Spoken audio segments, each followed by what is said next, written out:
नमस्कार मित्रों, एक बार पुनः आपका मेरे इस ब्लॉग टीआर सुनील परिहार में हार्दिक स्वागत है। आज मैं हिमाचल प्रदेश के एक बहुत ही आकर्षक पर्वतीय शहर जो कि अपनी प्राकृतिक सौंदर्य और शांति के लिए प्रसिद्ध है तथा यह शहर पर्वतीय घाटियों में स्थित होने के कारण पर्यटकों के लिए खासा पसंदीदा बना हुआ है और यहाँ की प्राकृतिक सौंदर्यता, धार्मिकता एवं पर्वतीय जो अपने आप में बहुत ही खूबसूरत और रोचक होते हैं के बारे में विस्तार से बताऊंगा। आप घर बैठे बैठे ही डलहौजी की यात्रा का विस्तृत प्लान मेरे इस ब्लॉग में देख सकते हैं। आपको कब और किस महीने में यहाँ पर आना है और किन किन माध्यमों से डलहौजी पहुँचा जा सकता है तथा यहाँ पर कुल कितने दिनों का ट्रिप प्लान किया जा सकता है, इसके बारे में विस्तार पूर्वक अपने इस ब्लॉग में मैं आपको बताऊंगा। अतः आपसे निवेदन है कि मेरा ये ब्लॉग बिना स्किप किए पूरा देखें। आइए हम देखते हैं कि डलहौजी हम किन किन माध्यमों से पहुंच सकते हैं। डलहौजी पहुंचने के लिए यहाँ के सबसे नियरेस्ट रेलवे स्टेशन जो कि पठानकोट कैंट है तथा एक और रेलवे स्टेशन जिसको पठानकोट जंक्शन कहते हैं, ये सभी प्रमुख शहरों से प्रमुखता से जुड़ा हुआ है। यहाँ से डलहौजी की दूरी लगभग 80 किलोमीटर है, जिसको हम टैक्सी या सरकारी बस के माध्यम से पूरा पठानकोट रेलवे स्टेशन से महाराणा प्रताप ISBT पर आप आकर यहाँ से समय समय पर चलने वाली डलहौजी की बसों में अपनी सीट बुक कराकर डलहौजी पहुँच सकते हैं तथा कांगड़ा के गगन हवाई अड्डा जो कि डलहौजी का सबसे निकटतम हवाई अड्डा है, ये शहर से मात्र 13 किलोमीटर दूर पर स्थित है। इस हवाई अड्डे पर उतरकर आप टैक्सी के माध्यम से जो कि लगभग 107 किलोमीटर दूर स्थित डलहौजी आपको 3 घंटे 38 मिनट में पहुंचा सकती है। से भी आप अपना सफ़र कर सकते हैं। डलहौजी पहुंचने के उपरांत हमें कहां डलहौजी में घूमना है, इस छोटे से क्लिप में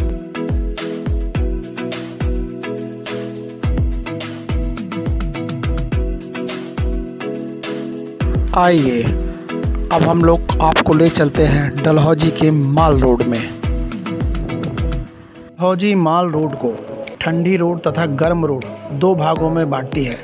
यह रोड ठंडी रोड है क्योंकि यहाँ पर सूर्य का प्रकाश कई दिनों तक नहीं आता, इसलिए यहाँ पे ठंड ज़्यादा पड़ती है। इस रोड से होते हुए हम लोग पंचकुला की ओर पहुँचते हैं। आइए देखते हैं पंचकुला में बच्चों के लिए होने वाली छोटी मोटी एक्टिविटीज़। यह एक छोटा सा पर्यटक स्थल है जिसे वहाँ के स्थानीय लोगों ने अपने लिए बना रखा है। यहाँ पर परफॉर्मेंस द्वारा तमाम तरह के गाने गाए जाते हैं तथा छोटे छोटे बच्चों के लिए अनेक प्रकार की एक्टिविटीज़ होती हैं। अपना बना ले पिया, अपना बना ले पिया, के नगर में शहर तू बसा ले पिया। अपना बना ले पिया, अपना बना ले पिया, के नगर में शहर तू बसा ले पिया। छूने से तेरे हाँ तेरे। इसके पश्चात हम लोग डलहौजी के बहुत ही प्रसिद्ध चर्च में आपको लेकर चलते हैं, जिसका इंटीरियर देखने में बहुत ही ज़्यादा खूबसूरत लगता है। आइए इस चर्च की खूबसूरती हम लोग इस वीडियो के माध्यम से देखें।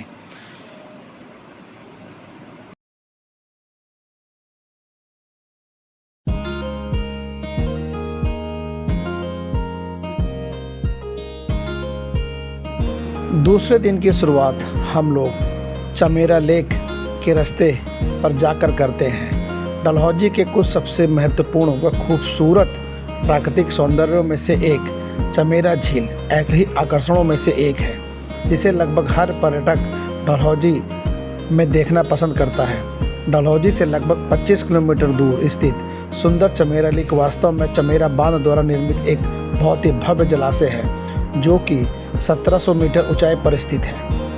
यह एक कृत्रिम झील है जो खूबसूरत हरे पेड़ एवं खूबसूरत घाटियों से घिरी हुई है। यहाँ पर नाव की सवारी, मछली पकड़ने जैसे विभिन्न जल क्रीड़ा की जाती है। यहाँ पर एक प्रमुख जल विद्युत परियोजना का हिस्सा है जो कि रावी नदी पर बना हुआ है। ये लगभग सतह से 763 मीटर ऊंचाई पर स्थित है।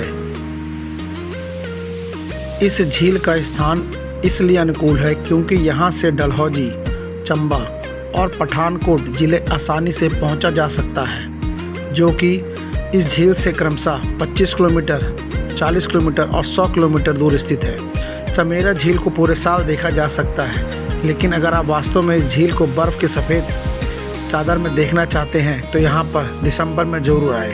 अब चलिए, चंबा ज़िले में आपका स्वागत है।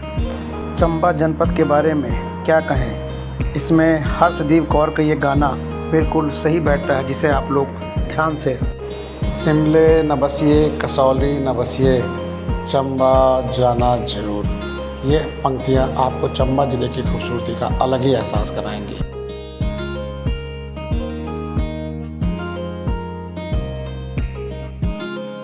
आप सभी लोगों को चंबा की खूबसूरती का अंदाज़ा इस गाने के साथ लग गया होगा।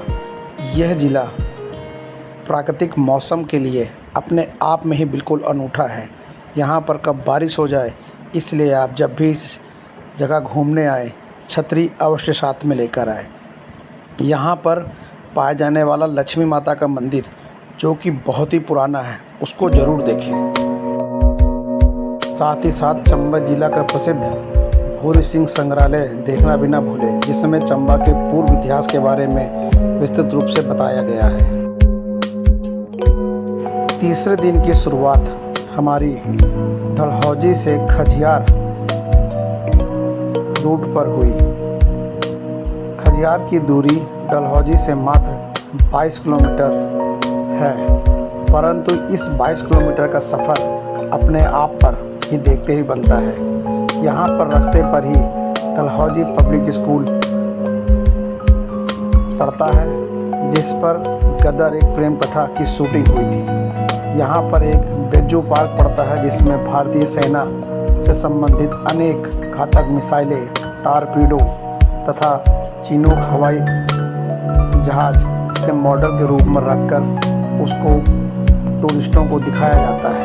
आप लोग इस रूट पर जब भी आइएगा तो ज़रूर से ज़रूर अपने ड्राइवर से कहकर इस जगह पर ज़रूर रुकिएगा, क्योंकि ये एक प्रसिद्ध टूरिस्ट प्लेस है जो कि सभी पर्यटकों को बहुत ही भाता है।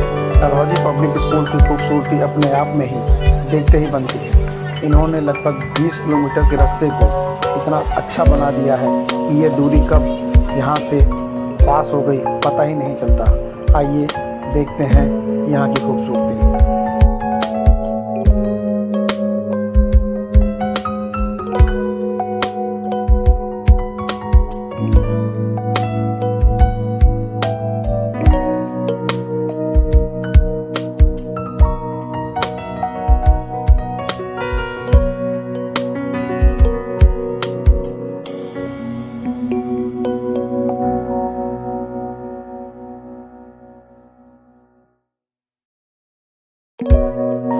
बेजू पार्क देखने के पश्चात हम लोग चले खजियार की ओर, और इस रास्ते पर सबसे दूसरा जो स्टॉपेज है वो है सेल्फी पॉइंट, जहाँ पर रुककर आप पूरे डलहौजी का व्यू अपने मोबाइल में उतार सकते हैं। चारों ओर केवल ग्रीनरी और पूरी चंबा घाटी आपको यहाँ से स्पष्ट रूप से दिखाई देती है।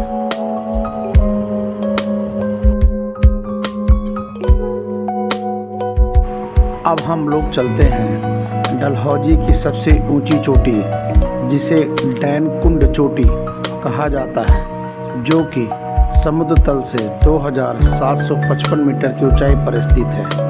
और इसमें ऊंचे देवदार के पेड़, हरे भरे जंगल, जीवंत फूल तथा पन्ना हरी घाटियाँ हैं। ये सभी मिलाकर इस चोटी को डलहौजी की सबसे ज़्यादा देखे जाने वाली चोटी है तथा पर्यटकों के आकर्षण का प्रमुख केंद्र है। यहाँ पर 360 डिग्री नज़ारों के साथ फोटोग्राफर्स बहुत ही प्यारी और खूबसूरत फ़ोटो खींचती हैं। यहीं पर एयरफोर्स का एक प्रमुख केंद्र है, जिसके माध्यम से सारा हिमाचल प्रदेश पर निगरानी रखी जाती है। आइए इसकी खूबसूरती के बाद हम चलते हैं हिमाचल प्रदेश के सबसे खूबसूरत, मनमोहक व भारत के मिनी स्विट्ज़रलैंड खजियार की ओर। खजियार नाग देवता को समर्पित लोकप्रिय खज्जी नाग मंदिर के लिए प्रसिद्ध है, जिसके बारे में यह माना जाता है कि इसका नाम नाग देवता से लिया गया है। यह मंदिर 10वीं सदी का है और इसकी छत व लकड़ियाँ के खंभे पर अलग अलग पैटर्न से बनी हुई है। खजियार झील भारत के हिमाचल प्रदेश के चंबा जिले में स्थित है। इसकी दूरी समुद्र तल से 1951 मीटर की ऊंचाई पर स्थित है। यहाँ पर शीत ऋतु में अत्यधिक बर्फ़ पड़ती है, जिसकी वजह से विंटर में होने वाले समस्त स्नो गेम इसी मैदान में खेले जाते हैं। इसके सामने पाया जाने वाला हिमाचल प्रदेश टूरिज़्म का एक प्रमुख होटल देवदार स्थित है, जिस पर मेरा स्टे था। इस होटल से खजियार का दृश्य अत्यंत ही खूबसूरत लगता है। इस मैदान में छोटे छोटे बच्चों के लिए बहुत ही ज़्यादा फन एक्टिविटीज़ ऑर्गेनाइज होती है, जिसमें पैराग्लाइडिंग और आप ये देख रहे होंगे ग्लोब के माध्यम से बच्चों को उसमें बैठाकर पूरे खजियार में घुमाया जाता है। इसके साथ साथ अनेक प्रकार के और भी मनमोहक व रोचक एक्टिविटीज़ की जाती हैं, जिसमें आपका समय बहुत ही अच्छी तरीके से कट सकता है। यहाँ प्रमुखता से आने का समय शीत ऋतु है, परंतु साल के 12 महीने ये खजियार पर्यटकों से गुलजार रहता है। आइए अब चलते हैं काला टॉप वाइल्ड लाइफ सेंचुरी। यह चंबा जिले में स्थित सबसे ऊंची पीक पर स्थित वाइल्ड लाइफ सेंचुरी है, जहां पर अनेक प्रकार के जीव जंतु भली भांति सुरक्षित रहते हैं। यह पीक पूरी तरीके से देवदारों के बड़े से बड़े वृक्ष से घिरा हुआ है। यहाँ पर अत्यधिक पुराने देवदार पाए जाते हैं, जिनकी उम्र लगभग 200 वर्ष से भी ज़्यादा है। इस वाइल्ड लाइफ सेंचुरी में दिन के वक्त सूरज का प्रकाश भी ढंग से नहीं आ पाता, जिसकी वजह से यहाँ पर हमेशा अंधेरा छाया रहता है। इसीलिए इसको काली टोपी का दर्जा दिया गया है। इस सेंचुरी की खूबसूरती के बारे में इतना ही कहना है कि यहाँ पर 1942 अ लव स्टोरी की शूटिंग भी इसी एरिया में हुई है। अब आपको ले चलते हैं 200 वर्ष से भी ज़्यादा पुराने देवदार के वृक्ष की ओर। यह 3.5 मीटर जिसकी चौड़ाई है, लगभग 25 मीटर ऊंचा ये वृक्ष अपने आप में ही काला टॉप की सुंदरता का व्याख्यान करता है। हिमालय की गोद में बसे इस सुंदर सी घाटी में ऐसे मनमोहक दृश्य आपको हर जगह दिखाई देंगे। ये जो कुटी बनी है, इसी कुटी में 1942 अ लव स्टोरी की शूटिंग की गई है। यहाँ पर ये फॉरेस्ट रेंज है जो वन विभाग के अफसरों के रुकने के लिए बनाया गया है। ये 1925 में स्थापित बहुत ही खूबसूरत हट है। यहाँ पर आप ऑनलाइन रजिस्ट्रेशन कराकर स्टे भी कर सकते हैं। स्टे के लिए यहाँ पर छोटे छोटे अनेक प्रकार के होटल बने हुए हैं, जहाँ पर आप एक रात रुककर पूरी चंबा घाटी या कह सकते हैं पूरी डलहौजी का व्यू घर बैठे ही ले सकते हैं। अतः आप जब भी हिमालय आइए, एक बार इस काला टॉप में ज़रूर स्टे करिए। आप सभी लोगों का मेरे इस चैनल में बहुत बहुत धन्यवाद कि आपने मेरे इस चैनल को देखा। अगर आपको मेरा ये प्रयास अच्छा लगा हो तो प्लीज़ सब्सक्राइब करें। धन्यवाद।